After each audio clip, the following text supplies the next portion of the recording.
Good morning all. ഞാൻ Ramakrishnan T B MD and CEO of shareable securities limited ആണ്. ഒപ്പം SEBI registered research analyst കൂടിയാണ്. ഈ ഓഡിയോ കേട്ടതിന് ശേഷം ഡിസ്ക്ലെയിമർ കൂടി വായിച്ചു നോക്കണമെന്ന് താല്പര്യപ്പെടുന്നു. ഏഷ്യൻ മാർക്കറ്റുകളെല്ലാം തന്നെ ഇന്ന് ബെറ്റർ ആയിട്ടാണ് ട്രേഡ് ചെയ്യുന്നത്. അറൗണ്ട് 2.5% ബെറ്റർ ആയിട്ടാണ് ഹോങ്കോങ് മാർക്കറ്റുകൾ, അതുപോലെ ചൈനീസ് മാർക്കറ്റുകളും അറൗണ്ട് 1 to 1.5% ബെറ്റർ ആയിട്ടാണ് ട്രേഡ് ചെയ്യുന്നത്. ജാപ്പനീസ് മാർക്കറ്റും ബെറ്ററാണ്. ഇറാനും ഇസ്രായേലും തമ്മിലുള്ള ഇഷ്യൂ ഫർദർ വലിയ രീതിയിൽ വഷളാവില്ല എന്ന തരത്തിലുള്ള റിപ്പോർട്ടുകളാണ് വന്നുകൊണ്ടിരിക്കുന്നത്. ഇതിൻ്റെ ഒരു പോസിറ്റീവ് ഇമ്പാക്റ്റ് ഉണ്ട്. അതോടൊപ്പം തന്നെ Chinese central bank 1 year 5 year interest റേറ്റുകൾ അൺചേഞ്ച്ഡ് ആയിട്ട് ഡിക്ലെയർ ചെയ്തിട്ടുണ്ട്. ഇതിൻ്റെയും പോസിറ്റീവ് ഇമ്പാക്റ്റ് ഉണ്ട്. ചൈനീസ് മാർക്കറ്റിൽ പൊതുവെ റെഗുലേറ്റർ ഭാഗത്തു നിന്ന് വരുന്ന ന്യൂസുകളെല്ലാം തന്നെ മാർക്കറ്റിന് പോസിറ്റീവ് ആണ്. ഇതിൻ്റെ ഒരു പോസിറ്റീവ് ഇമ്പാക്റ്റിൽ കമോഡിറ്റികൾ വീണ്ടും റാലി ചെയ്യാണ്. ഇന്ന് മോർണിംഗിൽ കോപ്പർ അറൗണ്ട് $10,000 per ton വരെ എത്തിയിരുന്നു. പക്ഷേ ഇപ്പോൾ സ്ലൈറ്റ്ലി വീക്കായിട്ടാണ് ട്രേഡ് ചെയ്യുന്നത് പ്രോഫിറ്റ് ബുക്കിങ്ങിൽ. ഒപ്പം മറ്റ് കമോഡിറ്റികളെല്ലാം തന്നെ ബെറ്റർ ആയിട്ടാണ് ട്രേഡ് ചെയ്യുന്നത്. ഇസ്രായേൽ ഇറാൻ ഇഷ്യൂ വഷളാവില്ല എന്ന തരത്തിലുള്ള ന്യൂസ് വന്നതോടുകൂടി ഗോൾഡിൻ്റെ പ്രൈസിലും ഇടിവ് വന്നിട്ടുണ്ട്. ഗോൾഡ് വെള്ളിയാഴ്ച ക്ലോസ് ചെയ്തിരുന്നത് $2,406.7 per ounce ആയിരുന്നു ജൂൺ ഫ്യൂച്ചേഴ്സ്. പക്ഷേ ഇന്ന് മോർണിംഗിൽ $2,383 per ounceനാണ് ട്രേഡ് ചെയ്യുന്നത്. ബ്രന്റ് ക്രൂഡ് ഓയിലും താഴെയാണ്. $86.6 per barrelനാണ് ഇപ്പോൾ ബ്രന്റ് ട്രേഡ് ചെയ്യുന്നത്. മറ്റു മെറ്റൽ ഫ്യൂച്ചേഴ്സ് എല്ലാം തന്നെ ബെറ്റർ ആയിട്ടാണ് ട്രേഡ് ചെയ്യുന്നത്.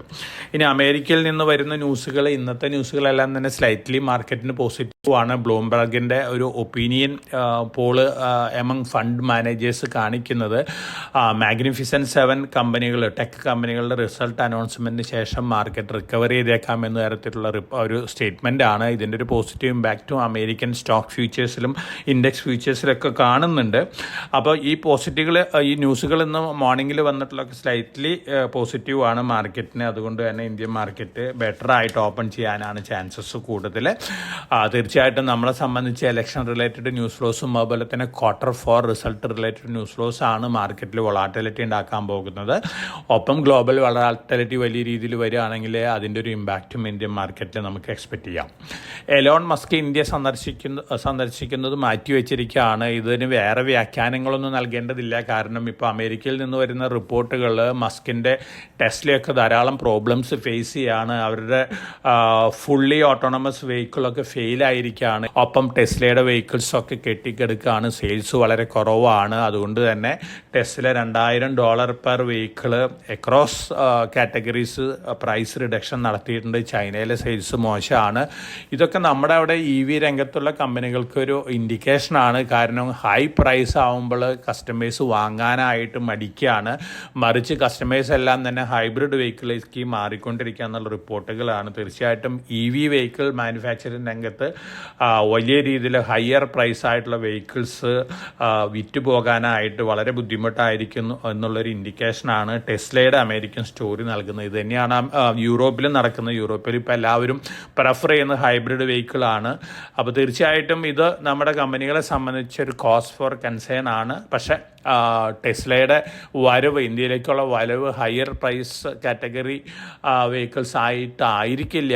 അതുകൊണ്ട് തന്നെ ഒരു കോമ്പറ്റീഷൻ നമ്മുടെ ഉണ്ടാകാനുള്ള ചാൻസസ് ഒക്കെ കൂടുതലാണ്.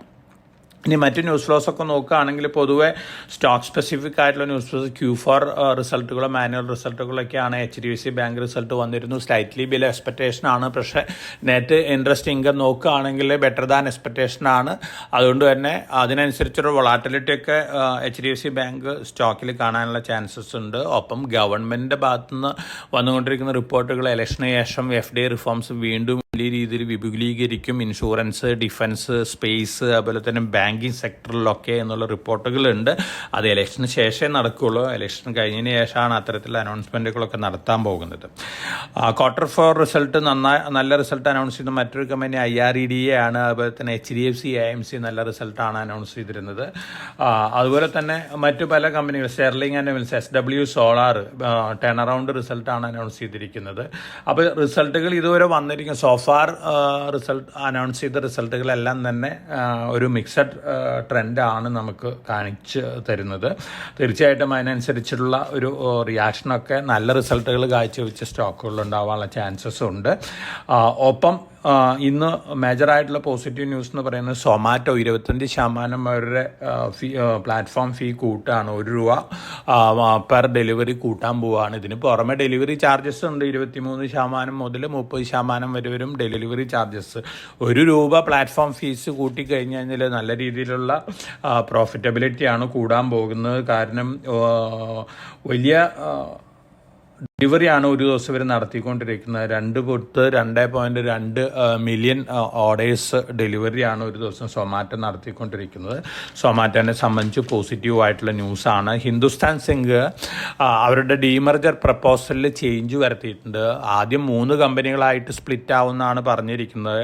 ഇപ്പോഴത്തെ പ്രപ്പോസൽ 2 കമ്പനികളായിട്ട് സ്പ്ലിറ്റ് ആക്കാനാണ്. സിങ്കും ലെഡും കൂടിയിട്ടുള്ള ഒരു കമ്പനി, അതുപോലെ സിൽവർ വേറൊരു കമ്പനിയായിട്ടും സ്പ്ലിറ്റ് ചെയ്യാമെന്നാണ് ഗവൺമെൻറ് പുതിയ പ്രപ്പോസൽ കൊടുത്തിരിക്കുന്നത്. ഒരു പക്ഷേ ഗവൺമെൻറ് ആക്സെപ്റ്റ് ചെയ്യുന്നുള്ള റിപ്പോർട്ടുകളൊക്കെ വരുന്നുണ്ട്. അപ്പം സിങ്കിൻ്റെ പ്രൈസും പുതിയ 52 വീക്ക് ഹൈയിലാണ് സിങ്കിൻ്റെ പ്രൈസ് എത്തി നിൽക്കുന്നത്. വീണ്ടും മുന്നോട്ട് കയറാനാണ് ചാൻസസ് കൂടുതൽ. സിൽവറും അതുപോലെ തന്നെ പുതിയ ഹൈയിലൊക്കെയാണ് ട്രേഡ് ചെയ്തുകൊണ്ടിരിക്കുന്നത്. അപ്പോൾ ഈ ന്യൂസ് പൊതുവെ ഹിന്ദുസ്ഥാൻ സിങ്കിനെ സംബന്ധിച്ച് പോസിറ്റീവായ ന്യൂസാണ്. ഡീമർജറിന് ഗവൺമെൻറ് സപ്പോർട്ട് ചെയ്യുകയാണെങ്കിൽ തീർച്ചയായിട്ടും പോസിറ്റീവായിട്ടുള്ള റിയാക്ഷൻ കാണിക്കാനുള്ള ചാൻസസ് ഉണ്ട്. ആദിത്യ ബിർള ഫാഷൻ റീറ്റെയിൽ ലിമിറ്റഡിൻ്റെ ഡീമർജർ റേഷ്യോ വന്നിട്ടുണ്ട് 1:1 ആണ്. റെക്കോർഡ് ഡേറ്റ് ഒക്കെ വരുമ്പോൾ സമയമെടുത്തേക്കാം.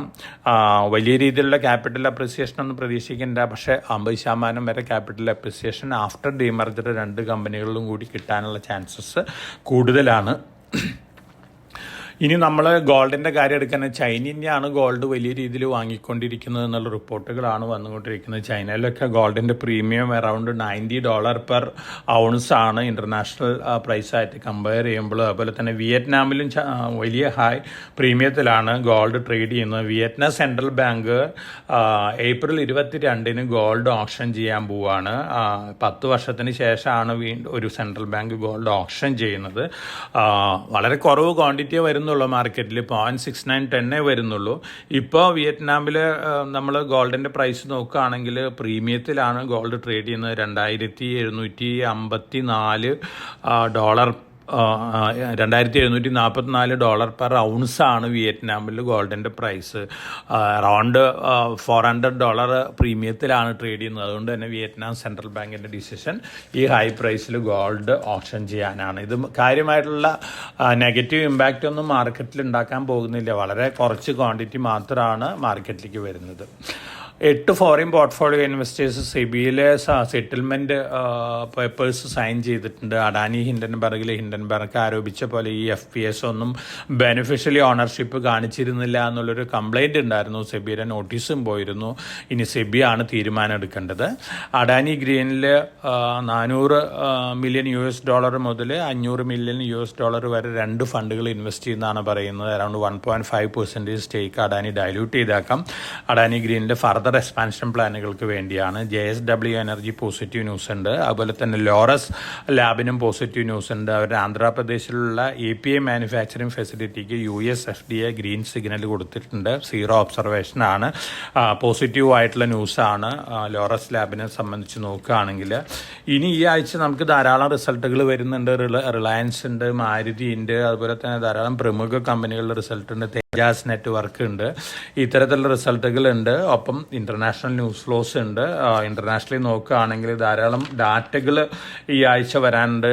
പേഴ്സണൽ കൺസംഷൻ എക്സ്പെൻഡിച്ചർ ഡാറ്റ വെള്ളിയാഴ്ച അമേരിക്കയിൽ വരും. അതുപോലെ തന്നെ ബാങ്ക് ഓഫ് ജപ്പാൻ്റെ ഇൻട്രസ്റ്റ് റേറ്റ് ഡിസിഷൻ വരും വെള്ളിയാഴ്ച. അതോടൊപ്പം തന്നെ PMI ഡാറ്റ വരാനുണ്ട്. അതുപോലെ തന്നെ 4 മാഗ്നിഫിസൻറ്റ് 7 കമ്പനികളുടെ റിസൾട്ടും ഈ ആഴ്ച അനൗൺസ് ചെയ്യുന്നുണ്ട്. അപ്പോൾ ഇതിൻ്റെയൊക്കെ ഇമ്പാക്റ്റ് ആയിരിക്കാം മാർക്കറ്റിലേക്ക്, അമേരിക്കൻ മാർക്കറ്റിലും റിലേറ്റഡ് ആയിട്ട് മറ്റ് മാർക്കറ്റുകളിലൊക്കെ ഉണ്ടാവാൻ പോകുന്നത്. അപ്പോൾ വളരെ കോഷ്യസ് ആയിട്ട് മാർക്കറ്റിൽ ട്രേഡ് ചെയ്യാൻ നമ്മൾ ലോങ് ടൈമിലേക്ക് സ്ട്രോങ് ആയിട്ട് റെക്കമെൻഡ് ചെയ്തിട്ടുള്ളത് AB ക്യാപിറ്റലാണ്. 1 to 2 ഇയറിനുള്ളിൽ നല്ല ക്യാപിറ്റൽ അപ്രീസിയേഷൻ ലഭിക്കാൻ സാധ്യതയുള്ളൊരു സ്റ്റോക്കും കൂടിയാണ് AB ക്യാപിറ്റൽ. അപ്പോൾ എല്ലാവർക്കും നല്ലൊരു ട്രേഡിൻ്റെ ആശംസിച്ചുകൊണ്ട് ഞാൻ ഇന്നത്തെ പ്രീ മാർക്കറ്റ് കമൻറ്ററിയോട് അവസാനിപ്പിക്കുകയാണ്. Thank you.